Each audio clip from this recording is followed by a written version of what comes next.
Krishna Gravides, ibinahagi ang nakakaantig na pagkikita kay Janine Gutierrez. Kung bago ka lang sa channel na ito, huwag kalimutang mag-like, share, comment, and subscribe. At huwag kalimutang pindutin ang notification bell icon para maging updated ka sa bawat upload nating video. Ito ay isang full circle na sandali para kay Krishna. Ipinost ni Krishna Gravides ang unang pagkikita ni Janine Gutierrez noong 2019 na larawan. Mukhang nagkaroon nga ng impact si Janine Gutierrez sa buhay ni Krishna Gravides years before she made her mark as Miss World Philippines 2024. Sa isang Instagram post, buong pusong ibinahagi ni Krishna ang kwento nung una niyang nakilala si Janine. Hindi ito isang kaganapan o isang lugar ng paggawa ng pelikula ng ilang uri. Nangyari nga ang unang pagkikita ni Krishna at Janine sa isang fast food chain. At hindi ito isang random na kumuha tayo ng makakain na sandali para sa dalawa. Sa katunayan, noong panahong iyon ay nagtatrabaho pa si Krishna bilang service crew para sa drive-thru fast food chain. Sumulat si Krishna sa IG, "Last event I meet Miss Janine Gutierrez again.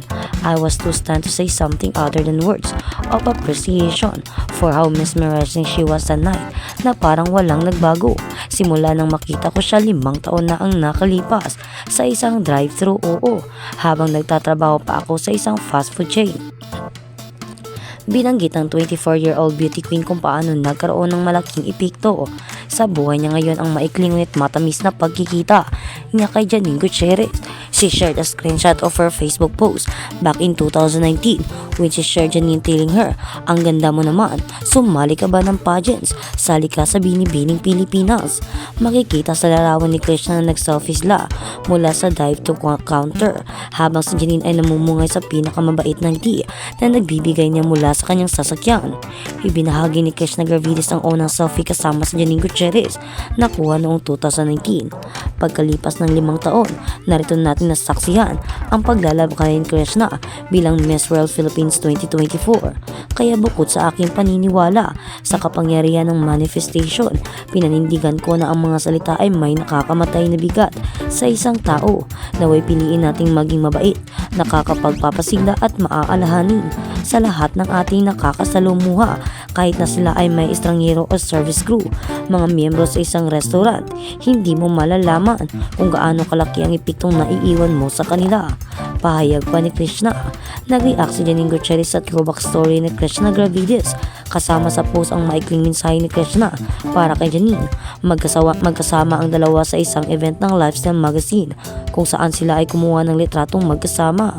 Sa IG, pinamalas ni Krishna kung paano siya matagumpay na na-encourage ni Janine at nagpadala ng maraming suporta para kay Krishna na nangangarap ng mas malaking bagay mula noong una silang magkita. Miss Janine, maaaring hindi mo naaalala ang ating unang pagkikita, ngunit kinausap mo ako ng buhay. Salamat. Maaaring hindi ako sumali sa kompetisyong iyong minungkahi, ngunit sa wakas ay napunta ako sa pinakamalaking quiz ng aking buhay bilang isang Miss World Philippines, sulat pa ng beauty queen. At sa kabilang banda naman, fashion and beauty, si Miss World PH Krishna Gravides ay isang kagandahan sa bulan ng lifestyle magazine. Si Miss World Philippines Krishna Gravides ay isang standout sa kanyang Mark Bougainvillea gown. Ang kasalukuyang Miss World Philippines na si Krishna Gravides ay patuloy na nagpapakilala sa publiko sa kanyang pagdalo sa isang glamorous event na inorganisa ng isa sa mga lifestyle magazine sa bansa. Kamakailan ay nagpost ang official Miss World Philippines Instagram account ng maraming larawan ni Krishna Gravides sa Tatler Philippines Ball na nakasuot ng gown ni Mark Bougainvillea. Sa caption sa post, pinasalamatan ng organisasyon ang Tatler Philippines para sa pagsisikap nito sa pangangalap ng pundo para sa Connected Ed, Tech for All campaign ng HCR Legacy Project. Bukod sa pagdalo sa Tatler Philippines Ball, kamakailan ang nagmodelo rin si Krishna Gravides para sa local brand na Bench Active kung saan inilarawan ng organisasyon ng Miss World Philippines ang mga larawan na nagpapakita ng pagpapalabas ng kumpiyansa at kapangyarihan kay Krishna. Sa caption sa post, inilarawan ng organisasyon si Krishna bilang unstoppable. Kamakailan ay na-feature din si Krishna Gravides sa kasalukuyang issue ng Mega Magazine kasama ang pagsusulat ng organisasyon ng Miss World Philippines na ibinahagi ni Krishna ang kanyang mga hilig at mga pananaw para sa isang mas magandang kinabukasan sa bagong tampok. Ang ganda ni Brown ang magandang balat ni Sofia Bianca Santos ay tsak na nagpatingkad sa kanya sa Miss World Philippines glamour shot na ito. Miss World Philippines 2024 Krishna Marie Gravides. Si Krishna Marie Gravides ang big winner ng Miss World Philippines 2024 na naging kalili ni Miss World Philippines 2023 Gwendolyn Fornoel. Pinakamahusay sa evening gown bukod sa pagkapanalo mismo ng corona. Ginawaran din si Krishna Marie Gravides ng Best in Evening Gown sa Miss World Philippines Coronation Night. Pinakamahusay sa swimsuit. Nasungkitin ni Krishna Marie Gravides ang Best in Swimsuit Award sa Miss World Philippines Coronation Night. Tinapos ni Jasmine Umay ang gabi sa isang magandang gabi bilang siya ang kinoronahang Miss World Philippines First Princess.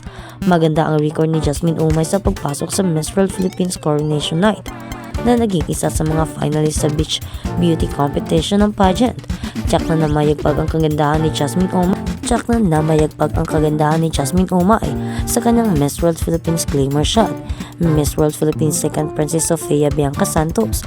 Si Sofia Bianca Santos ang Pampangang itinanghal ng Miss World Philippines Second Princess sa Coronation Night.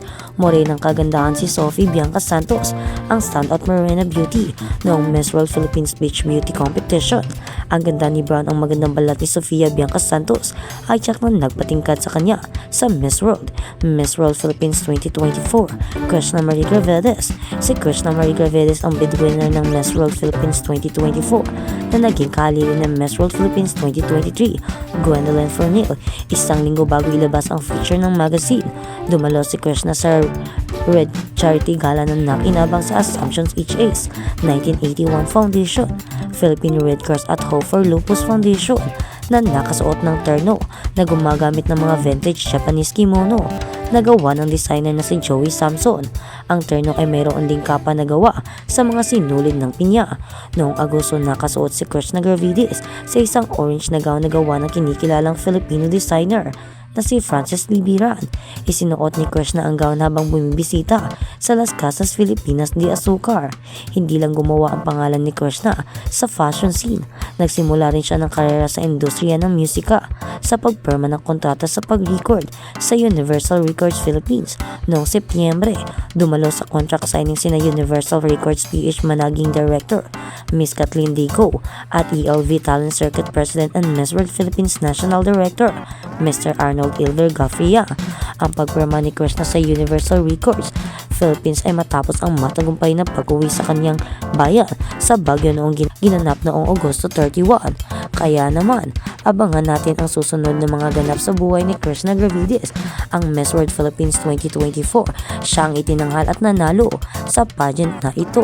Kaya abangan natin kung ano ang susunod na mga mangyayari at kung ano ang magiging reply ni Janine Gutierrez sa post ni Krishna Gravides. Abangan!